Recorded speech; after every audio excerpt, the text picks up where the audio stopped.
समीर भाऊ नमस्कार. जय महाराष्ट्र. जुन्नर नगरपालिकेची निवडणूक चालू आहे. आपण पण उमेदवार आहात. मागील काळात आपण पण नगरसेवक होता. काय सांगाल, मागील काळात काय कामं केली, आता पुढे काय करणार?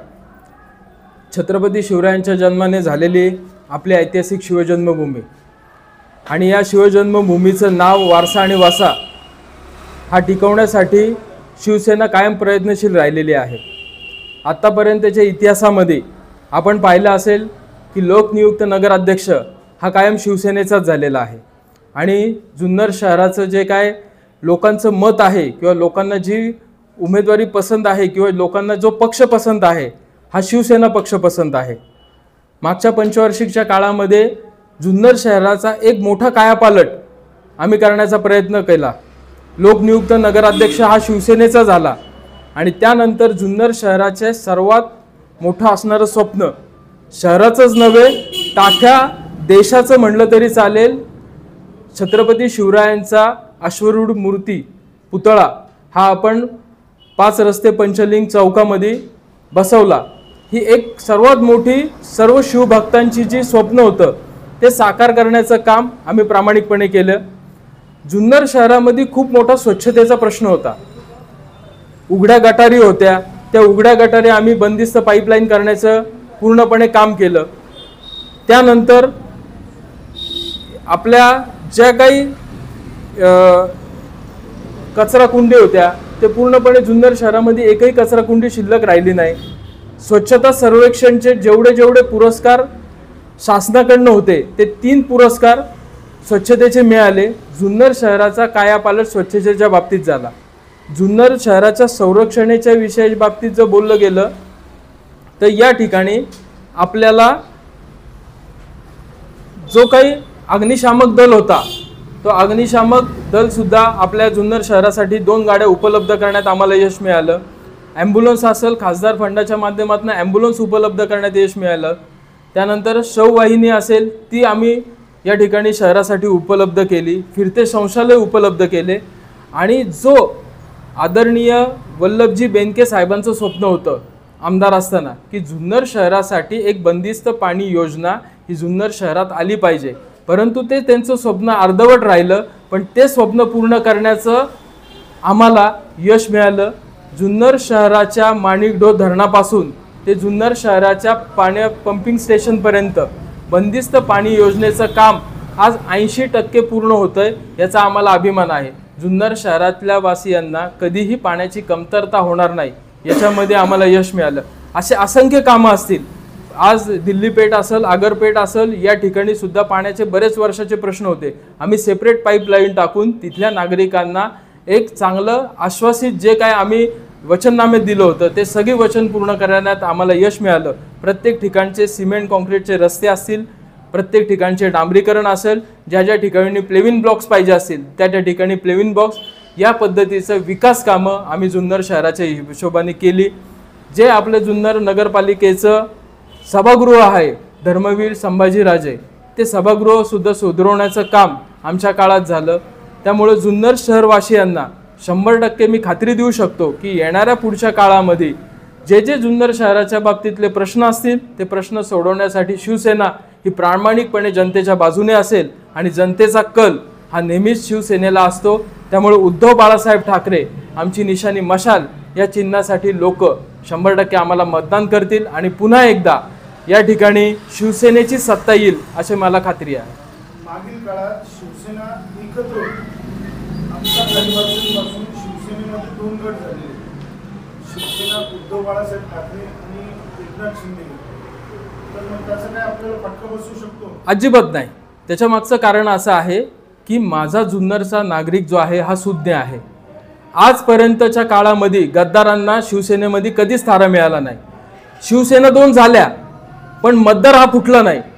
शिवसेनेच्या काळामध्ये पक्ष जरी 2 झाले असले तरी आमचं चिन्ह चोरलं, आमचं नाव चोरलं.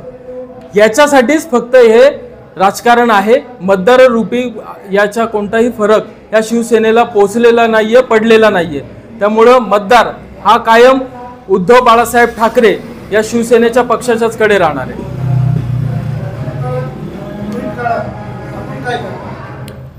पुढील काळामध्ये जुन्नर शहराचे जे काही प्रश्न आहेत, आत्ताच्या बाबतीत तुम्ही जर विचार केला तर प्रशासकीय हा विषय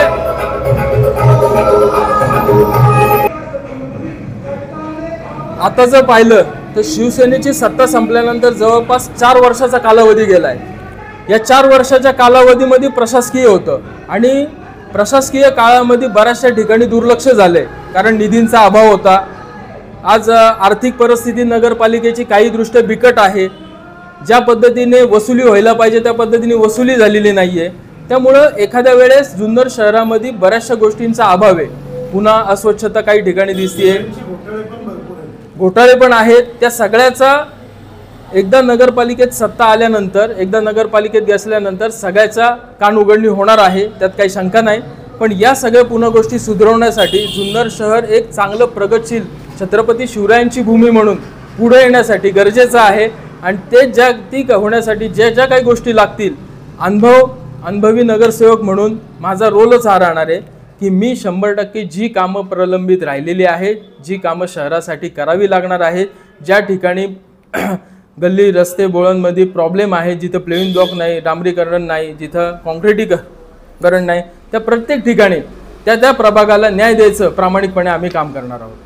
आपण आता प्रभाग क्रमांक 7 मधून उमेदवारी भरलेली आहे. जेव्हा आपलं मतदानही 7 मध्ये नाही, मग आपण आजचा विचार का केला तिथे निवडणूक लढवण्याचा? अतिशय योग्य प्रश्न आहे चेतनजी.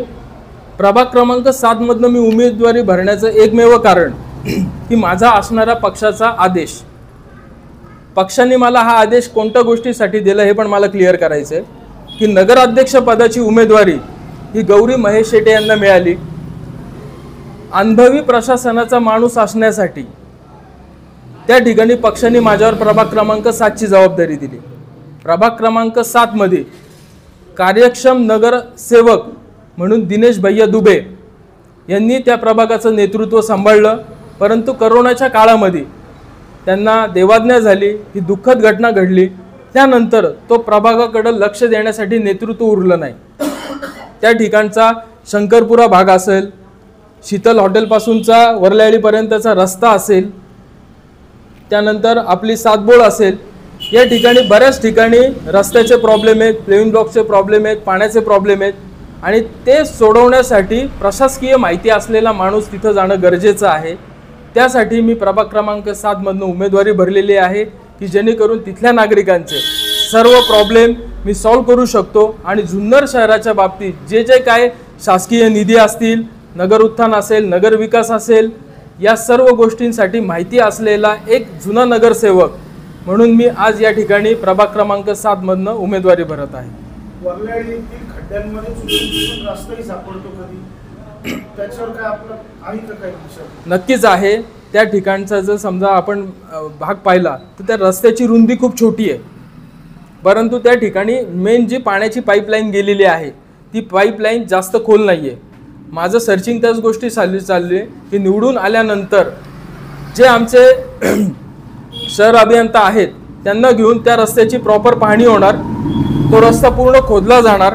तो खोदून जर समजा पाईपलाईनला जर आपल्या मेन पाण्याच्या पाईपलाईनला जर अडचण येणार नसेल तर त्या ठिकाणी एक चांगल्या पद्धतीचा सिमेंट कॉन्क्रीटचा रस्ता वरपासून खाली करण्याचा माझा मानस आहे. आणि निश्चित मला माहिती आहे की टेक्निकली कोणत्या अडचण आल्या तरी त्या सोडवण्याची माझ्यामध्ये धमक आहे. मी तो रस्ता सिमेंट कॉन्क्रीटचा व्यवस्थित शहरवासियांना करून देणार. आता थोड्या वेळापूर्वी आपण सांगितलं की नगराध्यक्ष पदाची उमेदवार या गौरी शेटे आहे. अचानक त्यांना उमेदवारी कसं काय मिळाली? अचानक नाही. या ठिकाणी गौरी महेश शेटे या सामाजिक कार्यामध्ये बऱ्याच वर्षापासून अग्रेसर आहेत. त्यांचं एक राजकीय पिंड आहे. त्यांचे फॅमिली मेंबर्स जे आहेत ते मुंबईमध्ये शिवसेनेतच कार्यरत आहेत. एक त्यांना राजकारणाचा वारसानवसा हा पहिल्यापासून आहे. ते मित्र म्हणून त्यांचे मिस्टर महेश शेटे हे माझ्या कायम बरोबर असायचे. राजकीय पटलावरती आमच्या बऱ्याचशा चर्चा व्हायच्या. आणि एक सक्षम उमेदवार, शिकलेला उमेदवार आणि जो शहरासाठी काहीतरी करू शकतो यासाठी आम्ही प्रयत्नशील होतो. आणि त्या गोष्टी त्यांना एक्सेप्ट झाल्या.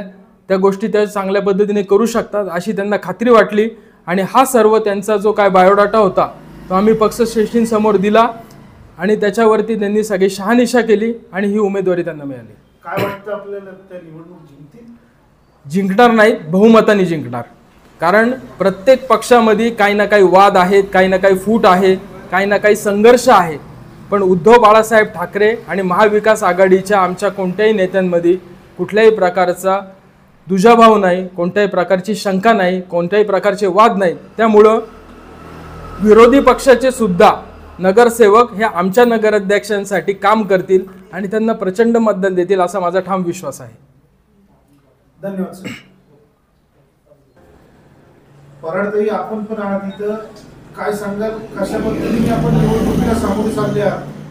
नमस्कार, मी ज्योती राकेश पराड, प्रभाग क्रमांक 7 मधनं माननीय उद्धव बाळासाहेब ठाकरे पक्षामार्फत मशाल या चिन्हावर उमेदवारी अर्ज दाखल केलेला आहे आणि सध्या आमचा प्रचार दौरा चालू आहे. रोज आम्ही आमच्या भागात प्रचारानिमित्त फिरत असतो.